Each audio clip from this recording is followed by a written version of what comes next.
నా పేరు వి సువర్ణాదేవి. నేను కందుకూరు సిహెచ్ఓగా వర్క్ చేస్తున్నాను. హ్యాండ్ వాషింగ్ గురించి తెలుసుకుందాం ఈరోజు.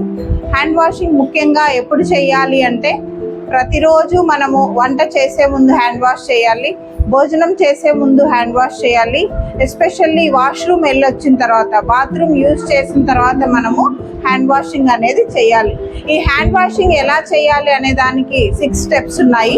ఆ 6 స్టెప్స్లో మొదటిగా ఫస్ట్ స్టెప్ ఏంటంటే, మనము వాటర్తో చేతిని కడుక్కోవాలి. తర్వాత సోప్ ఆర్ జెల్ ఏది ఉంటే దాన్ని చేతిలోకి వేసుకొని శుభ్రంగా ఇలా వేళ్ళ మధ్యలో కడుక్కోవాలి. ఫస్ట్ స్టెప్ ఇది. సెకండ్ స్టెప్ చేతి వెనక భాగాన 2 చేతులు ఇలా కడుక్కోవాలి. థర్డ్ స్టెప్ ఇలా గోర్ల మధ్యలో ఉండే మురికి పోవడానికి ఇలా కడుక్కోవాలి. నెక్స్ట్ స్టెప్ ఫింగర్స్ వెనకల భాగాన్ని క్లీన్ చేసుకోవాలి. అలా 2 సైడ్స్ 2 హ్యాండ్స్ కు చేయాలి. తర్వాత నెక్స్ట్ స్టెప్ బొటన వేలును మనము క్లీన్ చేసుకోవాలి. అండ్ లాస్ట్ స్టెప్ మణికట్టును క్లీన్ చేసుకోవాలి.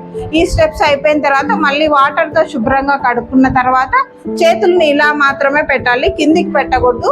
ఎందుకంటే మళ్ళీ ఇక్కడ ఉండే డర్ట్ అంతా చేతికి వస్తుంది. ఆరిపోయే వరకు ఇలా ఉండాలి. ఏ టవల్ కానీ అలాంటివన్నీ యూజ్ చేయకుండా 1 నిమిషం అలాగే ఉండాలి.